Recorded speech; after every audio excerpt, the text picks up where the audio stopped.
A disqualification at GP Providence, You Make the Cube results, and Day 2 of Commander 2016 previews. It's October 25th, I'm Jeremy Knoll, and this is Split Second.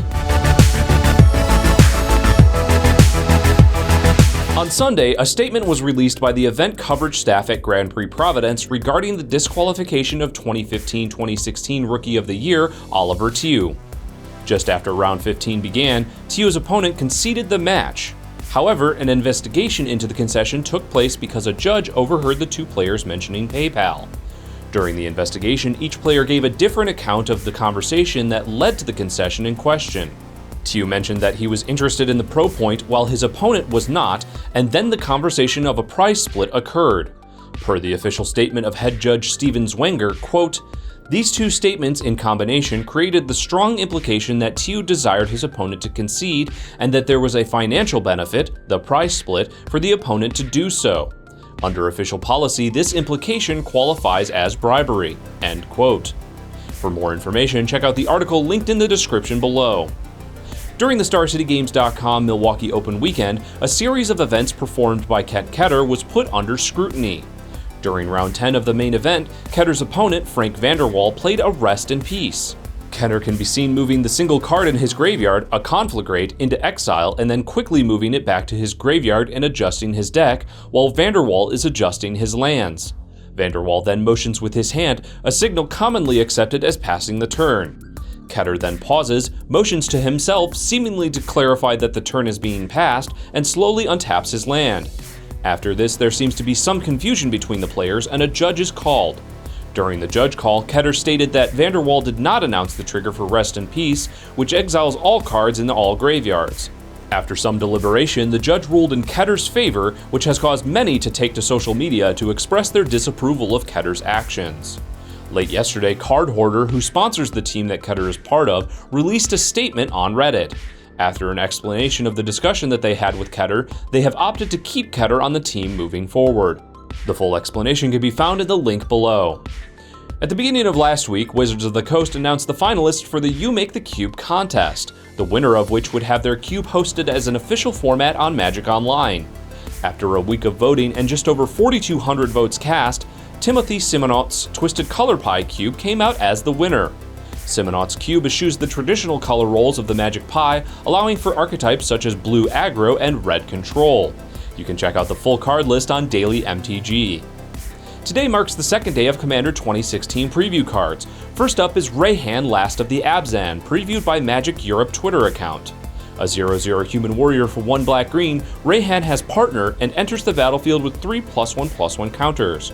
Whenever a creature you control dies or is put into the command zone, if it had 1 or more +1/+1 counters on it, you may put that many counters on target creature. You can check out the card by following the Magic Europe Twitter account at Wizards_Magic EU. The next card comes from Twitter user Nick Bunce. Coastal Breach is a sorcery for 6 generic and a blue. It has the new keyword Undaunted and returns all non-land permanents to their owner's hands. Many players have stated their disappointment with this card, either disliking the effect or wanting it to be an instant instead of a sorcery. On the Magic homepage today, Quinn Murphy introduces us to Brea, Ethereum Shaper. A 4/4 artifact creature human, Brea is the white, black, blue, red 4-color commander. When Brea enters the battlefield, she creates 2 1/1 blue Thopter tokens. Brea also has a modular activated ability of pay 2 generic mana and sacrifice 2 artifacts to choose one of either, dealing 3 damage to target player, target creature gets -4/-4 until end of turn, or you gain 5 life.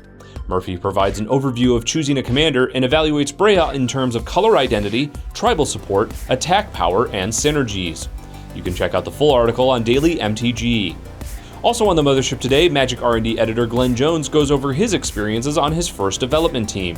In the article, Jones previews Saskia the Unyielding, a 3/4 human soldier for black, red, green, and white that has vigilance and haste. When it enters the battlefield, you choose a player, and whenever a creature you control deals combat damage to a player, it deals that much damage to the chosen player. Also previewed in the article are 2 of the partner commanders from the deck that Saskia leads. The ally partner commander is Tana the Bloodsower, a 2/2 elf druid for 2 red-green that has trample, and whenever it deals combat damage to a player, create that many 1/1 green Saproline creature tokens.